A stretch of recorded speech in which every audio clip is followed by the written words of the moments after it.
بہت طویل سوال لکھا ہے. بیوہ عورت ہوں، عمر 70 سال کے قریب ہے، بیٹا ہے، شادی کروائی ہے، لیکن میری بہو یہ مذہبی اسکالرس کی تقریریں سنتی ہے، اس میں آیا ہے کہ ساس اور سسر کی خدمت بہو پر فرض نہیں.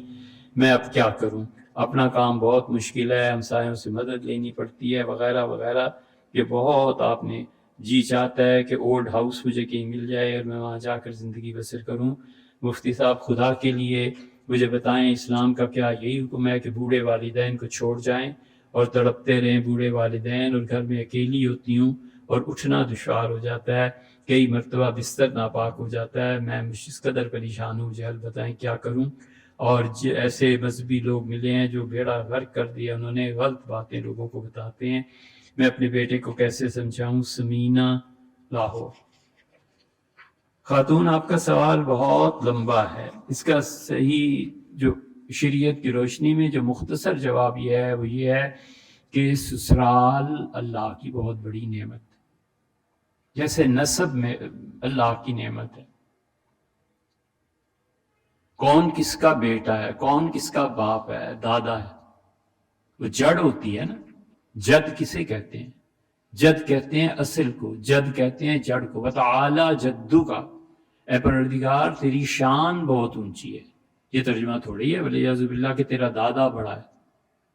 دادا چونکہ خاندان میں بڑا آدمی ہوتا ہے، اس لیے تعالی جدو کا، اے پروردگار تیری شان بہت بلند ہے. دادا کی شان بلند ہوتی.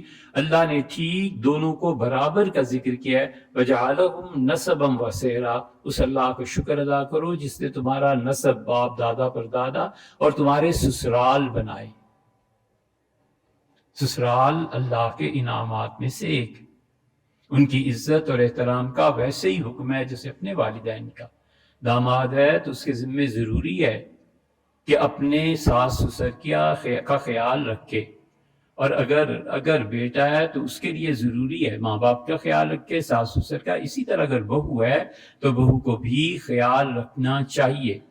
یہ شوشہ چھوڑ دینا کہ ساس اور سسر کی خدمت تو تم پہ فرض ہی نہیں ہے، یہ ساری دین ہے ڈاکٹر فرحت ہاشمی کی. انہوں نے سب سے پہلے یہ بات چلائی اور سلوگن دیا کہ تم اس بات کی پابندی نہیں ہوئی، شریعت نے تو کوئی حکم ہی نہیں دیا. یہ جو قرآن کہتا ہے کہ نسبم وسحرا، تمہارے سسرال کی بھی اتنی اہمیت ہے جتنی تمہارے باپ دادا کی ہے، یہ آیت کہاں گئی؟ بھول گئی تھی. اسی ہمیشہ ان کا خیال کرنا چاہیے. جو نہیں کرے گا وہ بیک وقت 3 گناہوں کا ارتکاب کرے گا. ایک تو شریعت کے حکم نہ ماننے کا، دوسرے دنیا میں جس سوسائٹی میں وہ رہتا ہے اس سوسائٹی کے آداب کو، اس سوسائٹی کے اچھے چال چلن اور اچھے رواج کو توڑنے کا. سوسائٹی میں جو چیزیں صدیوں سے چلی آتی ہیں اور اس میں کوئی شر نہیں ہوتا تو نبی اس حکم کو نہیں بدلتا. کو جائیے کہ ایک لڑکی اٹھ کے بدل دے، ہے کوئی تک کی بات؟ حضور اقدس صلی اللہ علیہ وسلم نے بالکل ان چیزوں کو نہیں چھیڑا، کسی نبی نے بھی نہیں چھیڑا. جو چیزیں امن سلامتی کی، اچھے معاشرے اور سوسائٹی کی نمائندگی کرتی تھیں، صدیوں سے چلی آتی تھیں. حضور اقدس صلی اللہ علیہ وسلم نے احرام کی چادر بالکل نہیں بدلی، 2 چادریں. حضرت رسالت مآب صلی اللہ علیہ وسلم نے عربوں کی سوسائٹی میں جو جوتے پہنے جاتے تھے اسے بالکل نہیں بدلا.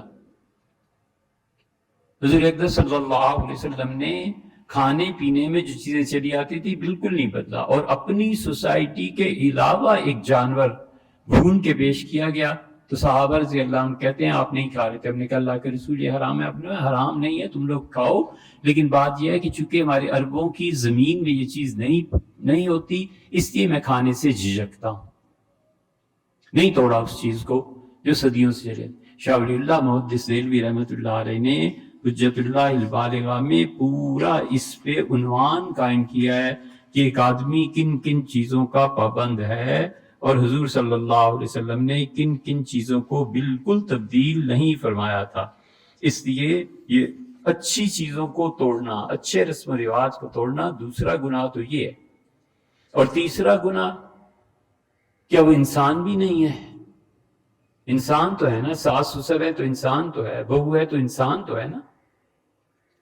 ہم یہ نہیں کہہ سکتے کہ بی بی آپ نے جو کیس لکھا ہے اس میں آپ کا کوئی قصور نہ ہو، اس لیے کہ پکچر پوری پینٹ تھوڑا ہی ہوتی ہے، دوسرے کی برائیاں گنی جاتی ہیں نا، اس لیے ہم اس کو نہیں کہہ رہے، لیکن ہم دونوں سے عرض کر رہے ہیں کہ انسانوں کی خدمت، انسانوں کے ساتھ تعلق، انسانوں کی فلاح و بہبود، اس کو چاہنا یہ خود شریعت کا ایک عمومی حکم ہے کہ ہر ایک کے ساتھ اچھا کرو، ہر ایک کے ساتھ اچھائی کرو، ہر ایک کے ساتھ نیکی کرو۔ حضور صلی اللہ علیہ وسلم یہی حکم دیا ہے نا، کتے کے ساتھ نیکی کی، اسے پانی پلا دیا، اللہ نے بخش دیا۔ جانوروں کے ساتھ نیکی کا حکم اللہ نے دیا ہے۔ حضور اقدس صلی اللہ علیہ وسلم نے جانوروں کے ساتھ اچھائی کا حکم دیا ہے۔ حضور اقدس صلی اللہ علیہ وسلم نے شکار کی اجازت دی ہے، لیکن عمر بھر خود کبھی شکار نہیں کیا۔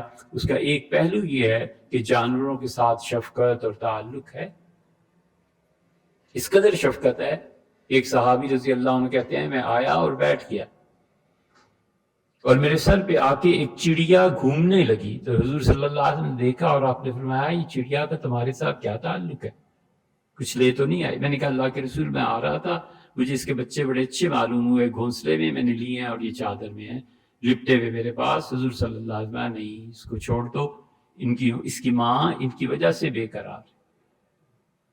یہ بالکل ایسے ہی ہوتا ہے، جانوروں تک سے اچھائی کا حکم ہے، اور فرمایا جہاں سے لے کے آئے ہو اس کے گھونسلے میں رکھ کے آنا۔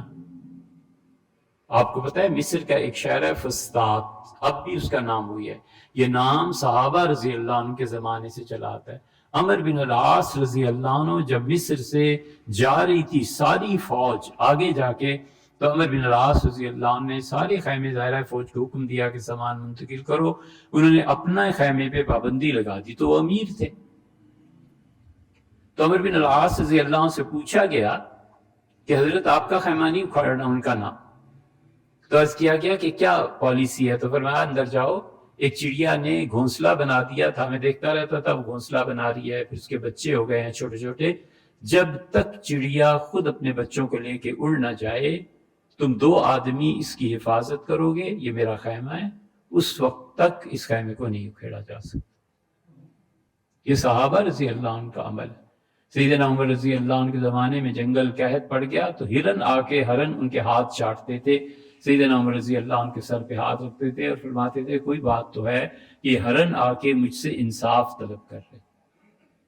یہ چیزیں اس لیے ہمیشہ انسانوں کا خیال رکھنا چاہیے، اور جو مرضی فتویٰ آپ دیں ہمیں تو یہ پتہ ہے کہ پہلے انسان ہے پھر مسلمان ہے، پہلے مسلمان نہیں ہے کہ وہ جو مرضی کرتا رہے، نمازیں، روزے، 5 وقت مسجد میں نماز پڑھنا، اور پتہ چلتا ہے کہ دوسرے کی زمین پہ ناجائز قبضہ کر لیا، پتہ چلتا ہے کہ پیسے ہیں اس کے باوجود بہنوں کو، خواتین کو حق نہیں دیتا، پتہ چلتا ہے کہ گھر میں فاقہ پڑا ہوا ہے اور اسے کوئی پرواہ نہیں ہے کہ بچے کی سال میں ہے، ایسے مسلمان کو چولہے میں چونکنا ہے۔ پہلے انسان یہ سادہ کپڑا ہے، اس کے اوپر رنگ چڑھانا ہے، اب رنگ چڑھاؤ اسلام کا، صبغۃ اللہ ومن احسن من اللہ صبغہ، لوگو اللہ کا رنگ اختیار کرو، اور اللہ کے رنگ سے اچھا کون سا رنگ ہے؟ تو اس لیے کسی کو بھی اجازت شریعت نہیں دیتی کہ اپنے سسرال کے ساتھ ایسا رویہ رکھے۔